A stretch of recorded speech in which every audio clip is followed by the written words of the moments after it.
Hi, my name is Kevin Thomas, W1DED, and this is Q5 Ham Radio. I'm back with the contest crew, Randy, K5ZD, Dan, N6MJ, and Bill, W9KKN.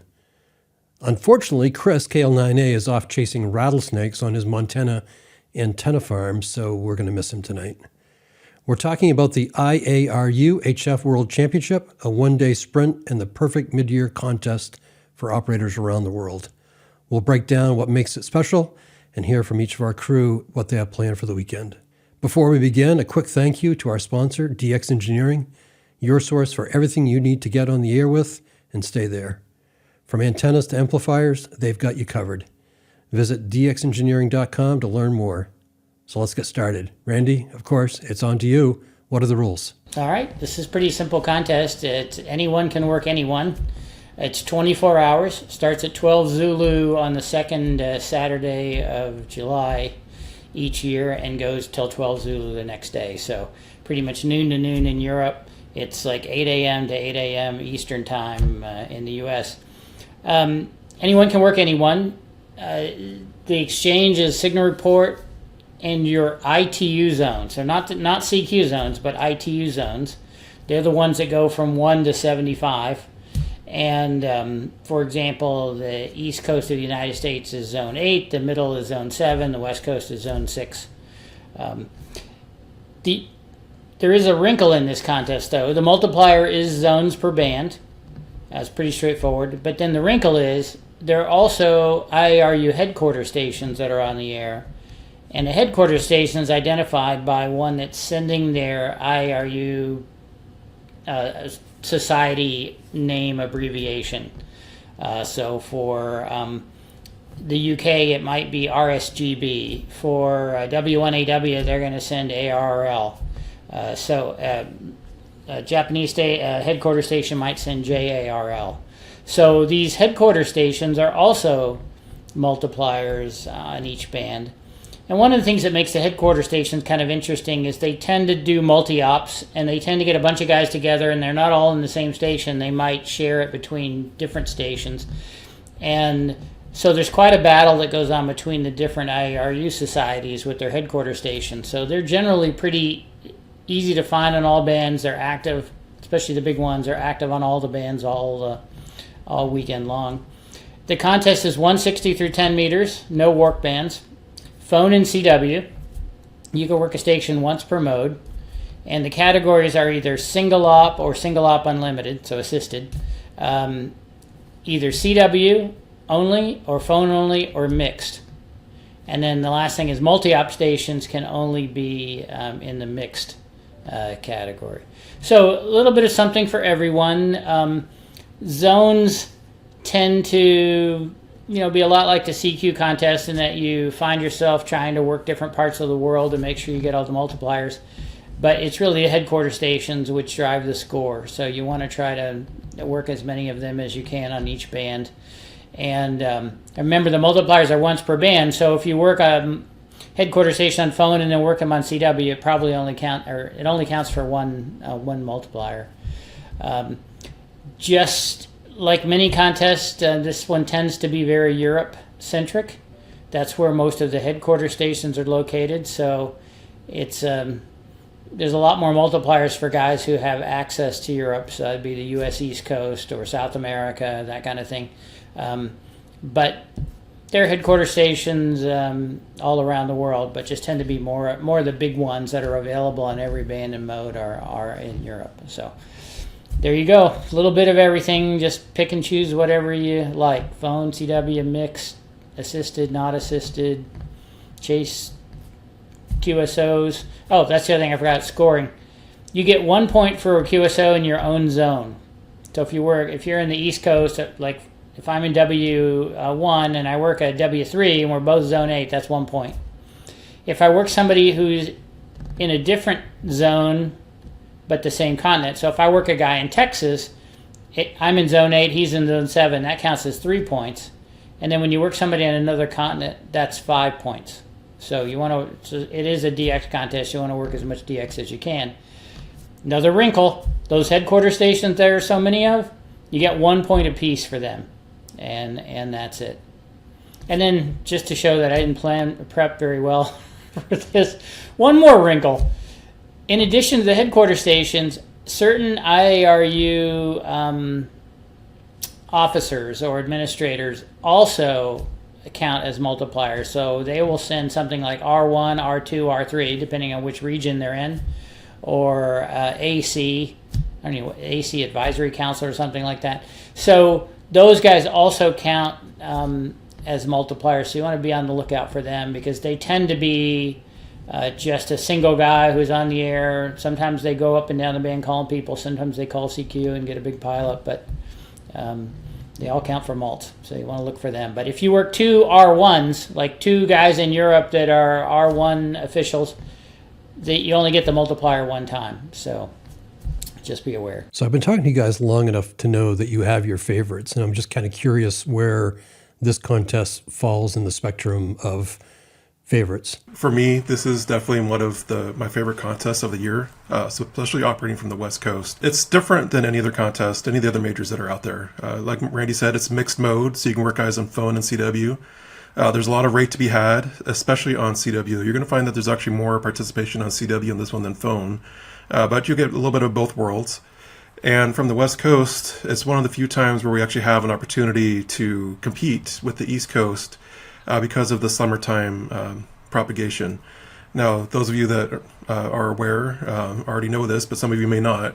In the summertime, the key that helps us on the West Coast is we have full night openings on 20 meters for sure. So like 20 will be open the entire night. If we're lucky, it could be open to Europe the entire night, but if not, for sure it'll be open to Asia the entire night as well. So that's one thing. And then at this point of the sunspot cycle, you also find that 15 meters could be open the entire night too for some good DX. So you get a lot of variety. This is one of the few, I'll call it a DX contest, even though you can work stateside too. One of the few contests I've actually, won from the West Coast. So I'll definitely put it really high on my list. And then one thing that's also important to note about IARU is this is also the contest that's tied to WRTC. So next year, 2026, WRTC will be held during the IARU contest. So those of us that are trying to do well in WRTC definitely want to have a good handle on how to do well in IARU because they kind of go together. So I'd say I don't think it's my favorite on the planet, but it's definitely very, very high on my list. So I'm curious about the WRTC and the AIRU crossover. When the WRTC is going on, are you competitors counting as an additional multiplier at all, or is it just another regular QSO? Yeah, so for during WRTC, we don't count for anything like a special multiplier. But, most of the stations that are operating the contest are looking for those WRTC stations. So, especially if you're assisted, you'll see, each guy spotted, and they are incentivized to go work those guys. There's lots of awards tied to WRTC. If you work each station, I think there's going to be 50 stations this time. If you work all 50, you get a special award. If you work, X number of queues on X number of bands, there's another award for that. So there is a lot of motivation for regular hams and other contesters to work the WRTC stations. And Bill, I want to pull you in here. What's your experience with the AIRU? I can't say that. It's okay. I'll be fixing this all night long. Just like Dan, it's one of my favorite contests from the West Coast because it is competitive and you have these very nice summertime openings that we just don't normally get necessarily in the fall. And I just like rate fests, contests where it's, anybody works anybody and you can just sit at the radio, get a pile up and just kind of go to town. And it's only 24 hours, so you don't kill yourself. I mean, we do have to wake up at 5 a.m. and it ends at 5 a.m. So you kind of get all of the, you get the full gamut of propagation that we're going to get here. And it's a whole lot of fun. And it's sort of a great thing to do, the weekend after field day. So will we see a lot of multi-operator stations on, like K3LR? Will they be on? Well, Tim, I don't know that he normally gets on for AARU. I know that a couple of them do. It just sort of depends on what they're, if they're able to get a crew together or what that looks like. So Randy, where does this leave you since you're out in Ohio now? Will you be operating? Yeah, I guess I'll probably still be with a dipole or something strung up. That's be a good chance to try to see if the place really works. And I may try to see if I can get some kind of temporary lash up antenna going. A couple things, I guess, to start with. It's IARU, International Amateur Radio Union. We've heard it spelled 4 different ways already on the show so far, which is fine. It is a hard thing to say. Even though the contest is under the IARU banner, IARU in many ways is kind of administered by ARL, and so they administer the contest. It's a contest that I've operated a lot. I don't know if I would list it as a favorite. It just happens to be one in the summer when there's not anything else going on. To me, it's interesting if you're trying to win, in that you really have to kind of, it's a completely different feel for the low bands. We have a lot more daylight at this time of year than you would say have in December. And so, for example, what might be in the winter time 6 hours of overlap with Europe between the East Coast of the U.S. and Eastern Europe suddenly becomes an hour. And you realize you really have to show up at the right place at the right time. Now, it's amazing often how it's possible to work Europe on 160 in this contest in the middle of the summertime, but you got to be there at exactly the right time to take advantage of the sunrise on the European end. So, like Dan said, the overnight openings are really great, but if you want to maximize the multipliers, you've got to pay attention to the low bands, and often that's part of the challenge is, okay, I've only got 1 hour of overlap on 80 and 160, and I really need to be there, even though 20 might still be wide open. Just to add on to that, like one of the other fun things about this contest is, in particular, the 10-meter openings. You don't get the same kind of openings that you get like in November for CQ Worldwide, where it's just wide open. Like anybody can work that opening, no problem. In the summertime on 10 meters, generally speaking, most of the propagation, especially from West Coast and probably even from the East Coast, Randy can correct me if I'm wrong, but it's a lot of like skew path stuff. So you have to understand where to point your antenna. It's not going to be direct. So from here in California or Arizona, where I've done it a lot, instead of pointing at 30 degrees, I'll have to point, like 90 or 100 degrees just to try and work those guys. And it's a lot of fun because, the headquarter stations that Randy was talking about, they're going to be on 10 meters the entire time. So the propagation comes and goes. All of a sudden you'll hear DA0HQ for like 5 minutes on 10. And if you're not there during those 5 minutes where he's coming in, you're going to miss it. So you have to really pay close attention on 10 meters too, along with the low bands. Well, it's even weirder. We're all programmed to the fact that, okay, in the morning, sunrise happens and you work guys to the east. And oftentimes in the summertime, you turn on the radio and it's just crummy. the band's just not open that great. And yet, on 10 and 15, a lot of the propagation is sporadic E and double and triple hop sporadic E.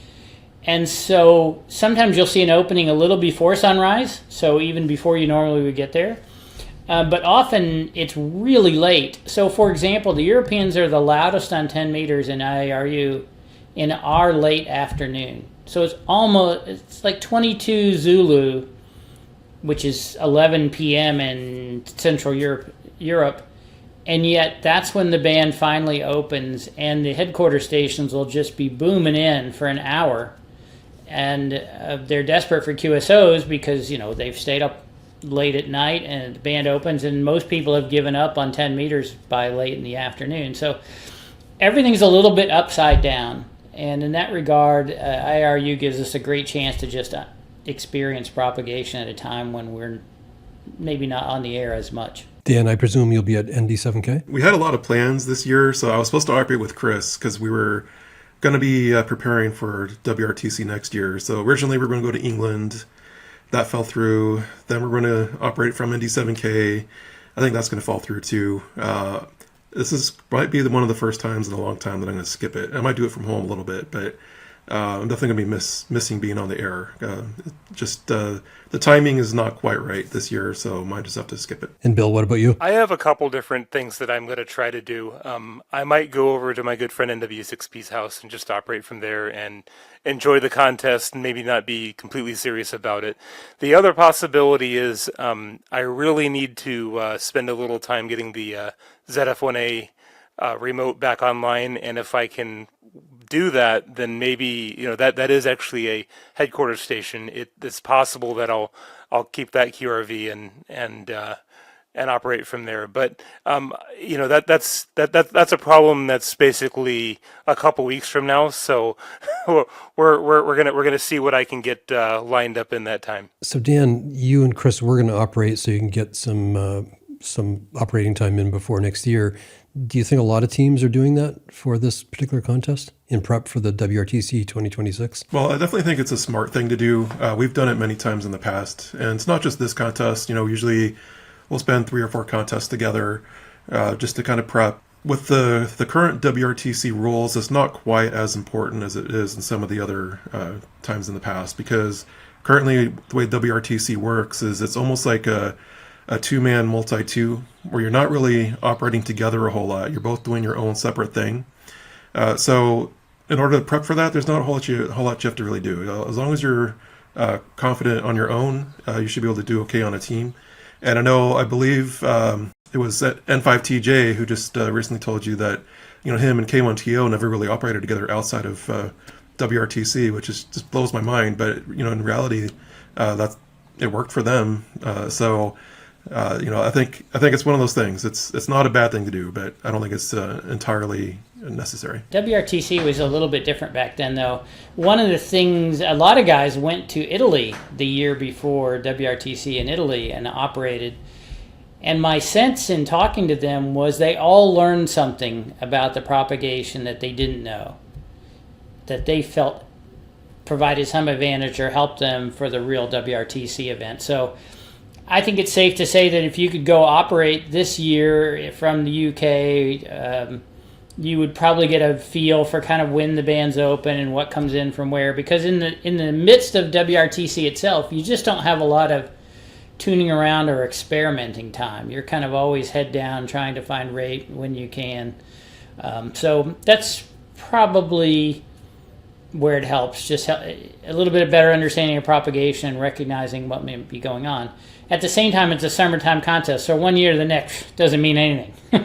It could be completely a different game, but still experience in a one-time event like WRTC, getting some experience in advance could be worth something. I don't know who's going over this year, but I'm sure there's 3 or 4 teams that have found G stations they could borrow for the weekend. And Randy brings up a great point. It just kind of reminded me. So before the WRTC in Germany in 2018, me and Chris did go over there in 2017 for IARU specifically, and we actually did learn a lot. And we had basically the same antenna that we were going to use during the contest. I think we were using a spider beam. And the thing that we realized that we didn't understand at that time was how narrow that antenna was. When you look at it, you don't think that it's going to be like super narrow, like you don't have to worry too much about where you're pointing it. It doesn't really matter.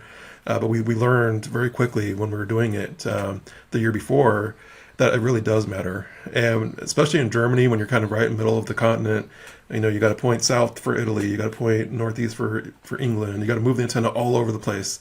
There's going to be some of that still in England this time, but they're kind of on the outskirts of Europe almost. So I don't think there's going to be quite as much antenna moving, but that was something that me and Chris really picked up on in 2017 in our preparation for 18. Since we've drifted into WRTC, have you guys heard any scuttlebutt about the teams that are developing? I think it's going to be a lot of the same, like at least at the top of the top 10 will probably be a lot of the same guys from the previous years, which is awesome.